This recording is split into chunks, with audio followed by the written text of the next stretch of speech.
أبي القاسم محمد وعلى آله الطيبين الطاهرين المعصومين الذين أذهب الله عنهم الرجس وطهرهم تطهيرا واللعنة الدائمة على أعدائهم أجمعين. بسم الله الرحمن الرحيم. اهدنا الصراط المستقيم صراط الذين أنعمت عليهم غير المغضوب عليهم ولا الضالين. خداوند متعال کے لطف و کرم سے آپ کی خدمت میں سورہ فاتحہ کی تفسیر سے آغاز کیا تھا اور عرض ہوا تھا کہ انشاءاللہ ہم سورہ فاتحہ کے بعد سورہ بقرہ کا بھی آغاز کریں گے، اور جہاں تک ممکن ہو سکا سورہ بقرہ کی کچھ آیات کا ترجمہ اور تفسیر آپ کی خدمت میں عرض ہوگی. آپ کی خدمت میں عرض ہوا تھا کہ سورہ فاتحہ کے اندر پورا قرآن کریم کا خلاصہ ہے. قرآن کریم کی ساری تعلیمات سمٹی ہوئی ہیں سورہ فاتحہ کے اندر. اس وجہ سے سورہ فاتحہ کو اساس الدین اور خلاصہ قرآن کریم ان تعبیرات سے یاد کیا جاتا ہے. قرآن کریم نے خود بھی اللہ تعالیٰ نے یہ ارشاد فرمایا وَلَقَدْ آتَيْنَاكَ سَبْعًا مِنَ الْمَثَانِي وَالْقُرْآنَ الْعَظِيمِ کہ اے حبیب خدا ہم نے آپ کو قرآن عظیم اور سبعًا من المثانی یعنی 7 تکرار ہونے والی آیات ہم نے آپ پر نازل فرمائی، آپ کو عطا کی. آتینا کا ہم نے آپ کو عطا کی. سبعًا من المثانی، سبعًا من المثانی کو الگ ذکر کیا گیا والقرآن العظیم. تو یہ سبعًا من المثانی سورہ فاتحہ ہے. سورہ فاتحہ میں بنیادی ترین آیتوں میں سے یعنی جو ایک بندگی کا اظہار کرنے کے لیے ہے وہ یہ آیت ہے جو آپ کی خدمت میں تلاوت کی. اہدنا الصراط المستقیم، اے خدایا ہمیں سیدھی راہ کی ہدایت فرما. اس سے پہلے جو آیات ہیں الحمدللہ رب العالمین الرحمن الرحیم مالک یوم الدین ایاک نعبد و ایاک نستعین، یہ ساری کی ساری آپ سمجھ لیں کہ خدا بات کر رہا ہے، اور آیت کے اس حصے سے بندے کی بات ہے. اہدنا الصراط المستقیم، اے خدا ہمیں سیدھی راہ پہ چلا، ہدایت نصیب فرما. دیکھیں یہاں پہ بہت سارے مطالب ہیں جو آپ کی خدمت میں عرض کرنے ہیں. دیکھیں ایک عالم نے بڑی خوبصورت بات کی اس آیت کی تفسیر کرتے ہوئے. انہوں نے کہا کہ اگر مجھے یہ کہا جائے کہ آپ ایک دعا کرو اور وہی ایک ہی آپ کی قبول ہونی ہے، کوئی ایک چن لو دعاؤں میں سے کہ دعاؤں میں سے صرف ایک آپ کی قبول ہوگی، تو وہ فرماتے ہیں کہ میں صرف اسی ایک آیت کو اللہ تعالیٰ کی یعنی پڑھتا اور دعا کرتا ہے. ہدایت کی طلب کرنا، ہدایت کا طلب کرنا ہے، اس سے بڑھ کے دعا نہیں ہے. اس کی وجہ یہ ہے کہ اگر ہدایت سے بڑھ کے کوئی چیز طلب کرنے والی ہوتی تو اس کا اتنا تکرار نہ ہوتا. ہم دن میں سب سے زیادہ ایک مسلمان ایک مومن دن میں سب سے زیادہ جو چیز اللہ سے طلب کرتا ہے وہ ہدایت ہے، کیونکہ وعلیکم السلام ورحمۃ اللہ.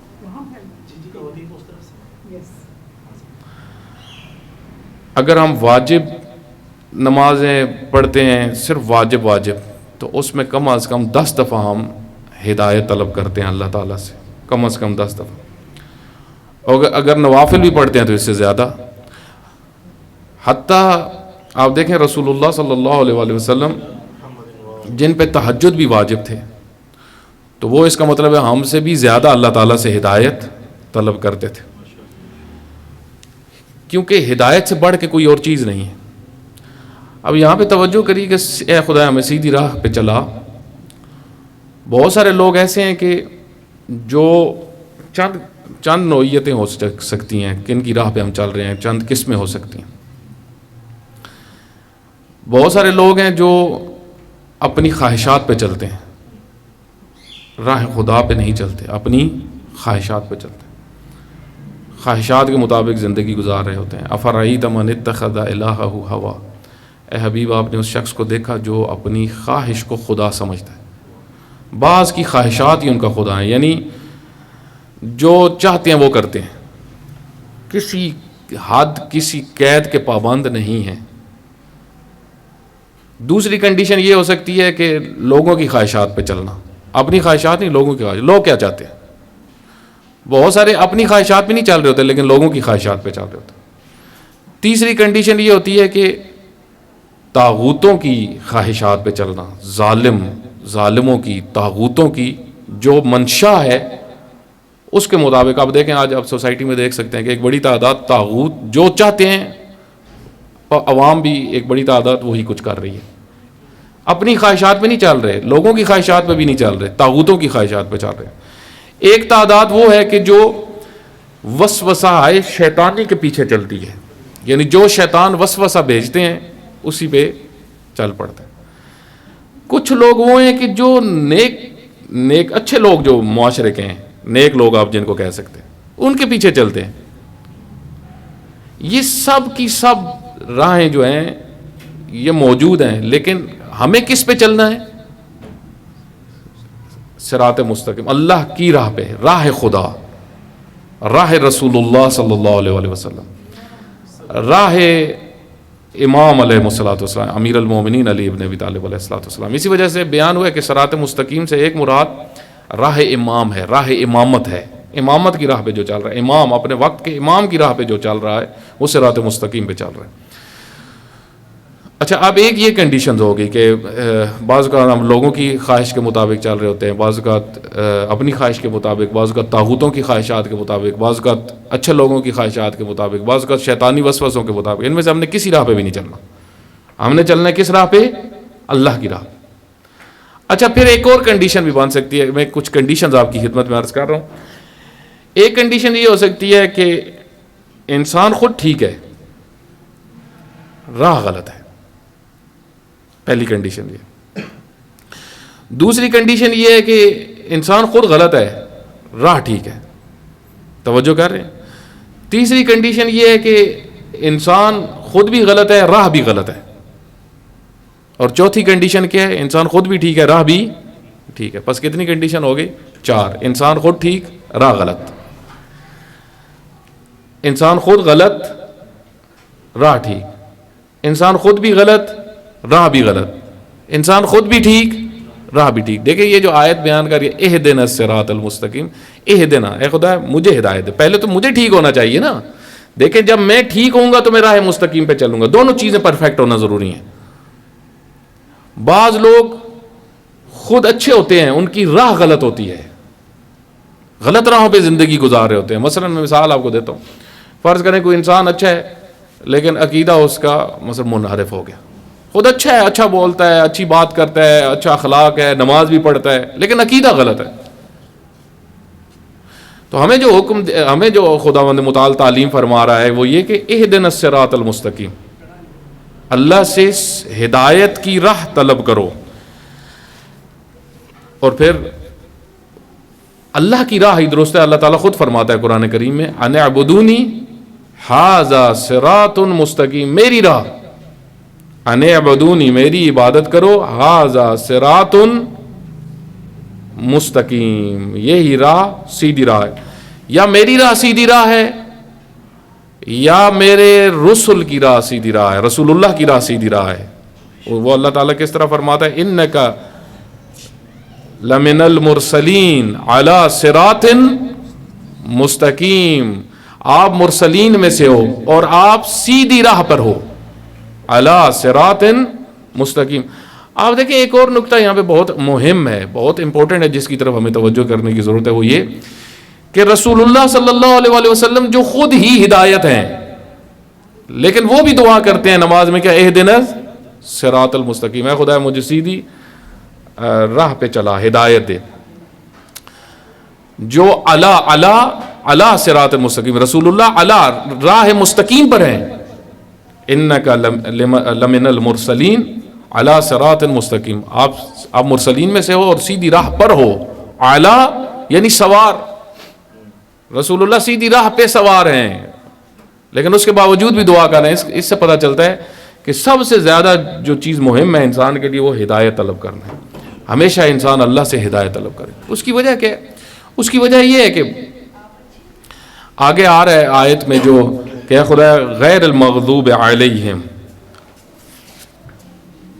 ان کی راہ پہ مجھے نہ چلا کہ جن پہ تیرا غضب ہے، غیر المغضوب علیہم ولا الضالین، اور نہ ہی ان کی راہ پہ کہ جو بھٹکے ہوئے ہیں، یعنی مجھے سیدھی راہ پہ چلا، اور ان کی راہ پہ نہ چلا کہ جو مغضوب علیہم ہے، یعنی جن کے اوپر مغضوب علیہم یعنی جن کے اوپر تیرا غضب ہے، ان کے اوپر نہ چلا۔ توجہ کریے گا یہاں پہ کہ وہ کون ہیں جن کے اوپر اللہ نے غضب کیا ہوا ہے، وہ کون ہیں جن کے اوپر اللہ نے غضب کیا، اور وہ جو ہدایت سے دور ہیں، اور وہ کون ہیں الذین انعمت علیہم، جن کے اوپر اللہ تعالیٰ نے اپنے نعمتیں نازل کی، صراط الذین انعمت علیہم، اے خدا ہمیں ان کی راہ پہ چلا جن پہ تیرا انعام ہے۔ تو پہلے ہمیں خود قرآن کریم سے سمجھنا ہے کہ کون ہے جن کے اوپر اللہ نے انعام کیا ہوا ہے، اللہ کی نعمتیں جن کو شامل حال ہے، ہم نے ان کی راہ پہ چلنا ہے، اور ان کی راہ پہ نہیں چلنا کہ جو مغضوب علیہم ہے، جن کے اوپر اللہ کا غضب ہے۔ ہمیں آج خود توجہ کرنی ہے کہ ہم آیا کن کی راہ پہ ہیں، ان کی راہ پہ ہیں جن پہ اللہ کا غضب ہے، یا ان کی راہ پہ ہیں کہ جن پہ اللہ کا انعام ہے۔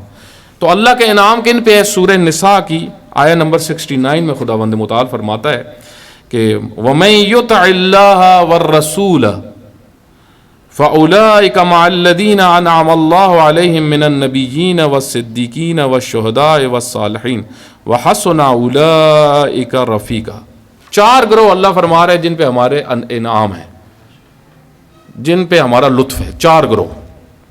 ہم نے اب دیکھنا ہے کہ ہم یا ان چار گروہ میں ہمیں ہونا چاہیے، یا ان چار گروہ جیسا بننے کی کوشش کریں۔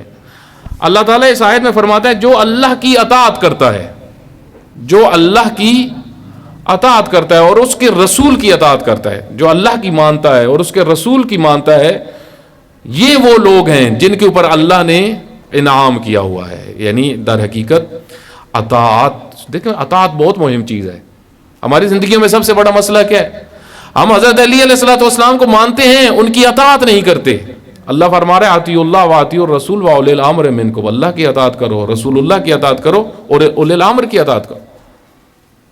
توجہ کریے گا، آج مثلا ایک بڑی تعداد کہتی ہے کہ اے امام زمانہ علیہ الصلوۃ والسلام، ہمارے ایک دیدار آپ کروا دیں۔ آپ دیکھیں کہ کتنے لوگوں نے امام کا دیدار کیا، ائمہ علیہ الصلوۃ والسلام کے زمانے میں تھے، لیکن ائمہ کی نہیں مانتے تھے۔ جو امام حسین علیہ الصلوۃ والسلام کو قتل کرنے آئے ہوئے تھے، کیا امام حسین علیہ الصلوۃ والسلام ان کے امام نہیں تھے؟ اور تھے۔ امام علیہ الصلوۃ والسلام کو تو وہ بھی دیکھ رہے تھے۔ وہ دیکھنا کمال نہیں ہے۔ ایک شہید امینی کا ایک بڑا خوبصورت جملہ ہے، بہت بڑے شہید ہیں شہید امینی، ان کا ایک جملہ ہے، وہ فرماتے ہیں کہ صرف دیکھنا تو کمال نہیں ہے۔ وہ تو کربلا میں جو امام حسین علیہ الصلوۃ والسلام کو قتل کرنے آئے تھے، وہ بھی تو اپنے امام کو دیکھ رہے تھے۔ جنہوں نے امام حسن مجتبیٰ علیہ الصلوۃ والسلام کے نیچے سے جہاں نماز کھینچ لی تھی، وہ ان کو بھی تو پتا تھا یہ ہمارے امام ہیں۔ چاہے کوئی مانتا ہے امام علیہ الصلوۃ والسلام کو یا نہیں مانتا، چاہے کوئی سنی ہے یا چاہے کوئی شیعہ ہے، چاہے کوئی ناسبی ہے، جو بھی ہے، ہر کسی کے امام آج امام زمانہ علیہ الصلوۃ والسلام۔ امام ماننے تو بات ہے نا، مانتے نہیں ہے ایک بڑی تعداد۔ امام تو امام سب کے ہیں، امام صرف شیعہ کی تو امام نہیں ہے، اللہ تعالیٰ کی طرف سے وہ حجت خدا ہیں تمام انسانوں کے لیے۔ چاہے افریقہ کے جنگلوں میں بیٹھا ہوا کوئی شخص ہو، اس کے بھی امام کون ہیں؟ امام زمانہ علیہ الصلوۃ والسلام، حضرت حجت ابن الحسن علیہ الصلوۃ والسلام۔ جو ان کو نہیں مانتا، جو ان کا حق ادا نہیں کرتا، جو ان کی اطاعت نہیں کرتا، اصل تو اطاعت کرنا، تو وہ بھٹکا ہوا ہے۔ صرف مان لینا بھی پھر کافی نہیں. اگر مثلا فرض کریں کوئی یہ کہے کہ میں مانتا ہوں ان کو، خوب ان کو مانتا ہوں، مانتے بھی ہیں ہم ان کی، اصل تو یہ ہے کہ ہم ان کی مانیں، ان کے حکم کو قبول کریں. وہ کیا کہتے ہیں؟ وہ کہتے ہیں کہ بچہ جو ہے وہ جب 15 سال کا ہو جائے تو وہ بالغ ہو جاتا ہے، ٹھیک ہے، اس نے روزہ رکھنا ہے.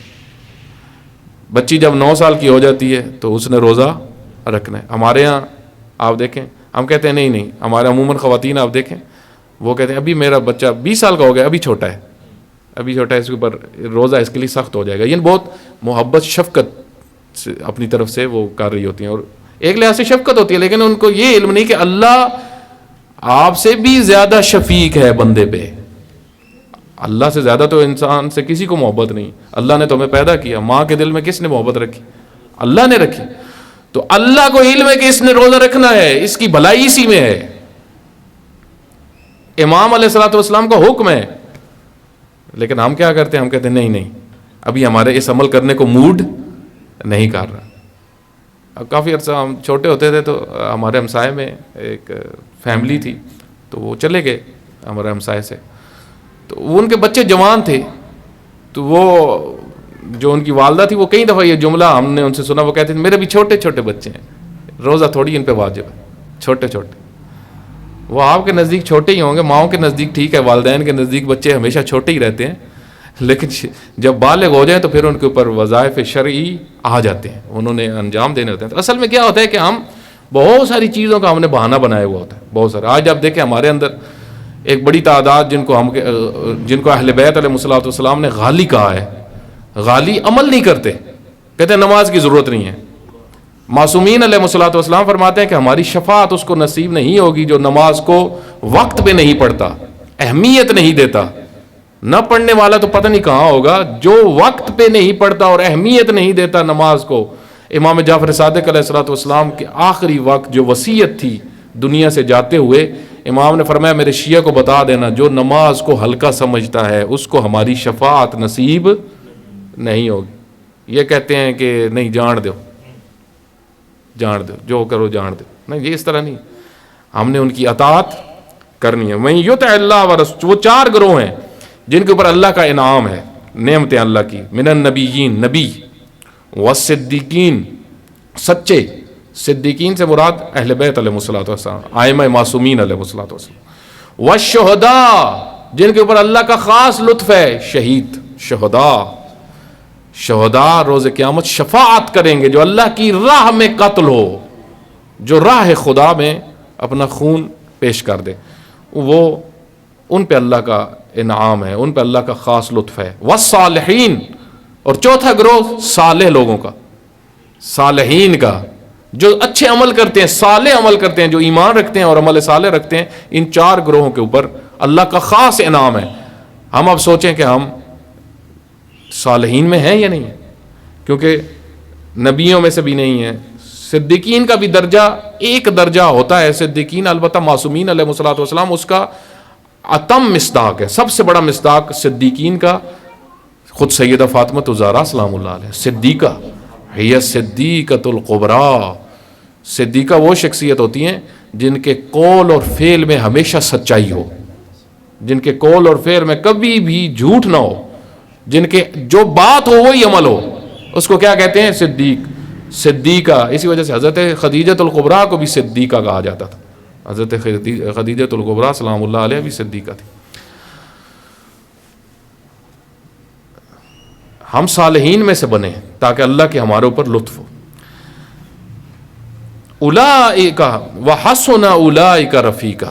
اللہ فرماتا ہے کہ یہ کتنے اچھے دوست ہیں، رفیق ہیں. یہ 4 گروہ جس کے رفیق ہوں گے، جو کہ روز محشر جو جنت میں ان 4 گروہوں کے ساتھ رہے گا، وہ یہ دوست کتنے اچھے ہیں، کتنے نیک ہیں، کتنے پاکیزہ ہیں، جن کو نبیوں کے جوار ملے گا، جن کو اہل بیت علیہ الصلوۃ والسلام کا جوار ملے گا. آپ دیکھیں نا، یہ جوار میں حضرت امیر